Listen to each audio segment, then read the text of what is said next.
सर्वप्रथम इस क्लास माँ शारदे को नमन और स्मरण करते हुए हम लोग आज के इस कार्यक्रम की विधिवत शुरुआत करते हैं। आज प्राथमिक विद्यालय लखौरा में आप सभी महिला अभिभावकों का, हमारे साथी सूरज जी और उनके साथी चरण सिंह जी का, यही नाम, और हमारे हुमाना फाउंडेशन से भी यहाँ पे जो हमारे उनके रिप्रेजेंटेटिव हैं वो आए हैं, उनका, और हुमाना फाउंडेशन की जो यहाँ पे वर्कर्स हैं उन सभी का, हमारे बच्चों का हार्दिक अभिनंदन, स्वागत। आज आप सभी के मन में एक प्रश्न आ रहा होगा कि आज विद्यालय में क्या कुछ होने वाला है, क्योंकि सभी को कहा गया था कि कुछ गुलाबी रंग का पहन के आइए। आज प्राथमिक विद्यालय लखौरा का वातावरण कुछ गुलाबीमय हो गया है। चारों तरफ जहां नज़र घुमाओ वहां गुलाबी गुलाबी ही नज़र आ रहा है। इसका क्या मतलब है?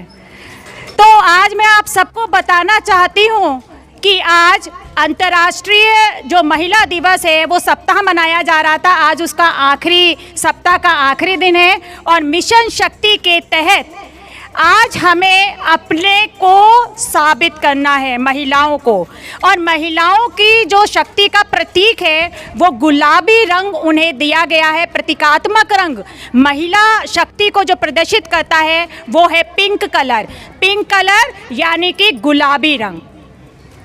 ये महिलाओं की, नारी की, बालिकाओं की, यानी कि जितना महिला जाति है उस सभी को गुलाबी रंग एक प्रतीकात्मक रंग है। तो ये हमारे लिए बहुत ही गर्व का विषय है कि महिला जितनी कोमल ऊपर से दिखती है इस गुलाबी रंग की तरह, वो केवल ऊपर से जितनी नरम है वो अंदर से उतनी ही हिम्मती है। हिम्मती है ना महिला शक्ति? वो कितने काम अपने ऊपर जो है वो लेती है और पूरे मनोयोग से लेती है। वो किसी भी कार्य को केवल एक औपचारिकता बस नहीं लेती है, चाहे वो उसका कार्य क्षेत्र घर हो, घर के बाहर हो, समाज हो, व्यक्तिगत जिंदगी हो, हर जगह आप देखेंगे महिला अपने को साबित हर स्थान, हर जगह, हर परिस्थिति में करती है। कितनी भी विकट परिस्थिति आ जाए महिला हार नहीं मानती है, वो बहुत मजबूत होती है। तो आज कुछ महिला शक्ति को लेके ही कुछ इस तरीके की गतिविधि, कुछ इस तरीके का एक आयोजन हमने अपने प्राथमिक विद्यालय में आयोजित करने की सोची है। आज आप देख रहे हैं कि जैसे हम गुलाबी गुलाबी हो रहे हैं, वैसे आज हमारे स्कूल में एक नई चीज़ का गठन होने जा रहा है। वो नई चीज़ क्या है आप देख रहे होंगे, पिंक क्लब। जरा एक जोरदार ताली हो जाए, पिंक क्लब। क्या है ये पिंक क्लब? आज के बाद ग्राम लखौरा की कोई भी बच्ची इन चारों बिंदुओं पे, नारी शिक्षा, शिक्षा के आगे उसके लिए कोई व्यवधान नहीं आएगा। दूसरा बिंदु नारी स्वास्थ्य, स्वास्थ्य से संबंधित ग्राम लखौरा की कोई भी बच्ची, कोई भी नारी अब जो है वो कमजोर नहीं पड़ेगी। उसके आगे कोई स्वास्थ्य को लेकर के कोई भी अवरोध नहीं आएगा। नारी सुरक्षा, अब कोई भी बच्ची सुरक्षा को लेके यहाँ पे भयभीत नहीं होगी। हम कुछ इस तरीके के कार्यक्रम अपने यहाँ चलाने जा रहे हैं। नारी स्वावलंबन, यानी कि अपने पैरों पे खड़े होना, मजबूती देना अपने को। हम केवल मजबूती केवल पैसे कमाने से नहीं होती है। जब हम आर्थिक रूप से मजबूत होते हैं तो हम अपने परिवार को अच्छे से पाल सकते हैं, है ना। तो कुछ इस तरीके के उद्देश्यों को लेकर के आज पिंक क्लब के गठन की एक शुरुआत भर की जा रही है। क्या है ये पिंक क्लब? पिंक क्लब माने पिंक कलर किसका प्रतीक है? महिला शक्ति का। किसका प्रतीक है? महिला शक्ति का। पिंक क्लब जिंदाबाद, pink club, pink club, pink club जिंदाबाद। बिल्कुल, अब ये पिंक क्लब जिंदाबाद ही रहना चाहिए, क्योंकि अब हमारे आगे कोई भी मजबूरी किसी भी कीमत पे नहीं आ सकती है। देखिए मेरे सामने कुछ ऐसे उदाहरण आए कि मुझे आज पिंक क्लब के गठन के लिए कुछ अपने को मजबूर मैं थी कि मेरे को पिंक क्लब की स्थापना इस यहाँ पे प्राथमिक विद्यालय लखौरा, ग्राम लखौरा में करनी है। पिछले साल मेरे एक बच्ची आई मेरे स्कूल में और उसका 9th में अब वो घर बैठ गई है, उसकी पढ़ाई रुक गई। क्या रुकनी चाहिए थी? क्यों रुकी मैं आपको बताती हूँ। क्योंकि उसके पास फीस भरने के लिए पैसे नहीं थे और उसके पापा ने ये कह दिया कि हमें तुम्हें पढ़ाने के लिए हमारे पास पैसे नहीं हैं, हम लड़के को पढ़ाएंगे, तुम्हें आगे पढ़ के क्या करना है, तुम तो घर पे बैठो, अगले साल तुम्हारी शादी कर देंगे। समझ रहे हैं? तो ये स्थिति मेरे सामने आई। वो बच्ची मेरे पास रोती हुई आई कि मैम मैं आगे नहीं पढ़ पा रही हूँ, मैं आपका सपना पूरा नहीं कर पा रही हूँ। उसके अपने सपने तो मरे, लेकिन उसने साथ ही साथ जो इस स्कूल का सपना था, जो मेरा सपना था, जो हमारी टीम का सपना था, वो भी कहीं टूट गया। क्योंकि हमारा सपना यही है कि हम इतनी मजबूत नींव करके दें कि हमारा बच्चा आगे की पढ़ाई पूरी करे और उसके बाद वो अपने को एक अच्छा नागरिक बनाने में कामयाब हो सके। लेकिन शायद कहीं अवरोध आया। एक उदाहरण। दूसरा उदाहरण आपके सामने देना चाहूँगी, इससे सभी महिलाएं वाकिफ़ हैं। हर महिला के सामने, हर बच्ची के सामने ये विकट परिस्थिति हमारे यहाँ हर महीने आती है, लेकिन जागरूक न होने के कारण, इसकी वजह से जो हमें मंथली साइकिल होता है, जो माहवारी होती है, उसके कारण बहुत सी बीमारियां हमारे अंदर प्रवेश कर जाती हैं। लेकिन जागरूकता के अभाव में हम लोग उस बीमारी को अपनी तरफ बढ़ने देते हैं, है ना? क्योंकि उस दौरान सबसे ज़्यादा सफाई, सबसे ज़्यादा सुरक्षा की ज़रूरत होती है, जिसको हम लोग नहीं करते। क्योंकि महिला अपने ऊपर सबसे कम खर्च करती है। एक महिला अपने ऊपर सबसे कम खर्च करती है। वो बच्चों की जिम्मेदारियां पूरी करेगी, परिवार की करेगी, लेकिन अपने ऊपर वो जो है वो खर्च नहीं करती है, हमेशा बचाती है, अपने लिए हमेशा कंजूस रहती है।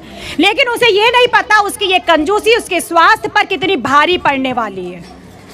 तो इसलिए कभी कभी क्या होता है, जो ये सुविधा है पैड वगैरह की, ये जूनियर हाई स्कूल वगैरह में तो है, लेकिन हमारे प्राथमिक स्कूलों में ये सुविधा नहीं है। लेकिन हमारे यहाँ भी कुछ बड़ी बच्चियाँ पढ़ती हैं, कभी कुछ ऐसी स्थिति अकस्मात आ जाती है, उस समय वो बच्चियाँ बड़ा अपने को निरीह फील करती है, बड़ा उनको वो कहता है कि, और ये बातें वो हर एक से कह भी नहीं पाती है। ऐसा होता है, हम सब उस दौर से गुजरे हैं। आज हम खुल करके इस मुद्दे पे बात कर रहे हैं क्योंकि हम उस स्टेज को पार कर चुके हैं, हम पढ़े लिखे हैं, तो इस मुद्दे पे खुल के बात कर रहे हैं। लेकिन अभी भी माएँ अपनी बच्चियों से इस मुद्दे पर बात करने में कतराती हैं और बच्चियाँ इस बात को शेयर करने में भी शर्माती हैं। तो अब इस चीज़ को हमें दूर करना होगा और इसके लिए कि बच्चियों को उस अप्रिय स्थिति का सामना न करना पड़े, इसके लिए हम अपने स्कूल में एक पैड बैंक बनाने जा रहे हैं। क्या बनाने जा रहे हैं? पैड बैंक, जिसमें कभी किसी बच्ची को, आज जितनी बच्चियों को मैंने इसीलिए यहाँ खड़ा कर रखा है, कभी किसी को इस चीज़ की ज़रूरत स्कूल समय में पड़ जाए तो आप बेझिझक, इसका मैं अभी इंचार्ज बनाऊंगी, उस इंचार्ज के पास जाएं, आपको तुरंत ये सुविधा स्कूल की तरफ से मुहैया कराई जाएगी। आप बिल्कुल अपनी पढ़ाई जारी रखिए, आपके सामने अब कोई व्यवधान नहीं आने वाला है, ठीक है? तो क्या ये अच्छी शुरुआत है कि नहीं है? जोर से बोलिए, है। ये बच्चियों की शिक्षा क्या आगे बढ़नी चाहिए कि नहीं बढ़नी चाहिए? तो आज ये दो उद्देश्य मैंने आपके सामने रखे हैं। एक पहला कि अगर किसी बच्ची की पढ़ाई नहीं रुकेगी फीस के कारण, उसके लिए मैं बच्चों के लिए एक बच्ची के लिए साल में एक वजीफे की शुरुआत कर रही हूँ। व्यक्तिगत तौर पे उसको छात्रवृत्ति दी जाएगी। प्राथमिक विद्यालय लखौरा के पिंक क्लब की तरफ से साल में एक बच्ची की फीस भरी जाएगी। जिस बच्ची को सबसे ज़्यादा ज़रूरत होगी उस बच्ची की पहचान करके उस बच्ची की फीस इस पिंक क्लब के माध्यम से भरी जाएगी। एक जोरदार ताली ये आप ही की बच्चियों के लिए है। देखिए, हमसे जिसका भला हो पाए हमें वो करना चाहिए। ये पिंक क्लब और इसकी सहायता से हम साल भर में एक बच्ची को छात्रवृत्ति देंगे। समझ रहे हैं? उसके लिए आप सब माएँ यहाँ पे हैं, सब लोग मुझे जो भी 8th के बाद शुरू होगी, लेकिन ये 9th क्लास के लिए, क्योंकि 8th क्लास तक कोई फीस नहीं है ना। 8th क्लास तक कोई फीस नहीं जाती है। 8th क्लास तक सारी किताबें मिलती हैं और 6 से 8th तक आपको पैड भी स्कूल में मिलते हैं। ये सारी सुविधा जो मैं बात कर रही हूँ, ये क्लास 9th से कक्षा 9 से अगर किसी बच्ची की पढ़ाई फीस के कारण रुकती है, वो इस स्कूल में एक आवेदन कर दे। केवल एक सिंपल प्रार्थना पत्र कि मैंने कक्षा 8 इस सत्र में इस स्कूल से मैंने किया है, आगे की पढ़ाई के लिए मेरे पास फीस देने की क्षमता नहीं है, अतः आपसे निवेदन है मेरी फीस जमा करने का कष्ट करें। उस आवेदन के साथ अपनी 8वीं की मार्कशीट लगेगी और एक शपथ पत्र होगा कि मैं आगे की पढ़ाई जारी रखूंगी। तो उस आवेदन पर हमारा जो पिंक क्लब होगा उसकी हम लोग छानबीन करेंगे कि किस बच्ची का आवेदन जायज है। कोई इसका बिना मतलब के लाभ तो नहीं उठाना चाह रहा है, लेकिन जिसका आवेदन जायज होगा, निश्चित रूप से किसी एक बच्ची की फीस छात्रवृत्ति के रूप में प्राथमिक विद्यालय लखौरा के पिंक क्लब के द्वारा पूर्ति उसकी की जाएगी, उसको सहायता दी जाएगी।